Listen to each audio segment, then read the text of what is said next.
விலைப்பெற்ற நாமத்தின் ஸ்தோத்திரம். கர்த்தராகிய இயேசு கிறிஸ்து தம்முடைய சீஷர்களுக்கு எப்படி ஜெபம் பண்றது என்று கற்றுக் கொடுத்தார். அதை நாம் அறிந்திருக்கிறோம். அநேக நேரங்களில் அப்படியாக நம்ம ஜெபம் பண்ணுகிறோமா? என்ன ஜெபம் பண்ணான்னு சொல்றாரு பாருங்க. அவர் சொல்றாரு, உம்முடைய நாமம் பரிசுத்தப்படுவதாக, உம்முடைய ராஜ்யம் வருவதாக, பரலோகத்தில் உங்களுடைய சித்தம் நிறைவேறுவது போல இந்த பூலோகத்தில் உங்களுடைய சித்தம் நிறைவேறுவதாக. அன்றென்றுள்ள அப்பத்தை எங்களுக்கு தாங்க, நாங்கள் எங்கள் கடனாளிகளை மன்னிக்கிறது போல எங்கள் கடன்களை எங்களுக்கு மன்னியும். ஹல்லேலூயா. சோதனைக்கு எங்களை விலக்கி காத்தல்லும், தீங்கு எங்களை துக்கப்படுத்தாதபடி அதற்கு எங்களை விலக்கி காத்தல்லும். ராஜ்யம் மகிமையும் என்றென்றும் உமக்கே. கர்த்தருக்கே எல்லா ராஜ்யமும் எல்லா கனமும் மகிமையும் வல்லமையும் உண்டாவதாக. ஹல்லேலூயா. அவருடைய கரம் நம்ம மேல் இருப்பதாக. ஹல்லேலூயா. தேவ பிள்ளையே, இப்படிப்பட்ட ஜெபத்தை செய்கிறோமா? சோதனைக்கு நம்மை விலக்கி காக்க வல்லவராக இருக்கிற தேவனிடத்தில், ஆண்டவரே சோதனைக்கு எங்களை விலக்கி காத்தல். சோதனைகளுக்கு விரோதமாக அநேக இடங்களிலே ஆண்டவரே தீங்காய் எரிகிற ஒரு நெருப்பை போல கொஞ்சம் கொஞ்சமாய் எரிஞ்சு கொண்டிருக்கிறது. அதை அணைக்க தேவதூதரை கர்த்தர் அனுப்ப வல்லவராய் இருக்கிறார். ஹல்லேலூயா. நாம் அவரிடத்தில் கேட்ட யாவற்றையும் அவர் செய்கிறார்.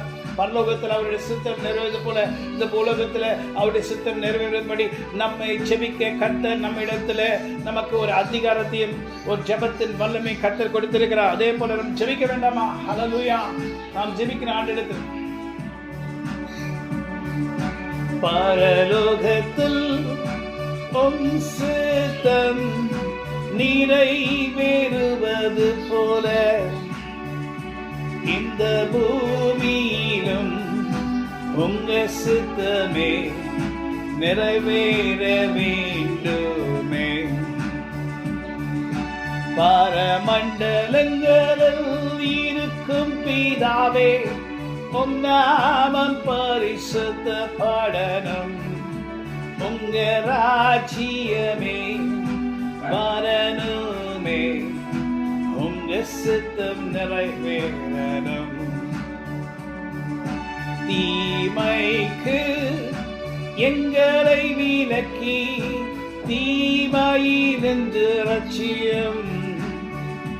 உங்க ராஜ்யமும் வல்லமையும் மகிமையும் என்றும் உமக்கே. எனக்கு ரொம்ப சின்ன வயசுல இருந்து இந்த ஜெபம் எனக்கு ரொம்ப பிடிக்கும். ஜெபத்தில் ஏன் ஆண்டவராகிய கர்த்தர் இப்படியாக சொல்லுகிறார்? உம்முடைய சித்தம் பரலோகத்தில் நடக்கிறது போல இந்த பூலோகத்தில் நடக்க வேண்டும் என்று ஜெபிக்க வேண்டும் என்று சொல்லி இதை வைத்து ஒரு பாடலை கட்டணும்னு சொல்லி ஆசைப்பட்ட அந்த வரிகளை வைத்து ஒரு ராகத்தை வைத்து இந்த பாடலில் கட்டுப்படி கர்த்தர் எனக்கு கிருபை செய்தார். எனக்கு ரொம்ப பிடிக்கும். ஏன்னா ஆண்டவர் சொல்ற வார்த்தைகளின்படி நாம் செய்யணும். அவர் சொல்லுகிற ஜெபத்தின்படி நாம் செய்யணும். ஹல்லேலூயா. God bless you. Have a wonderful day. Amen.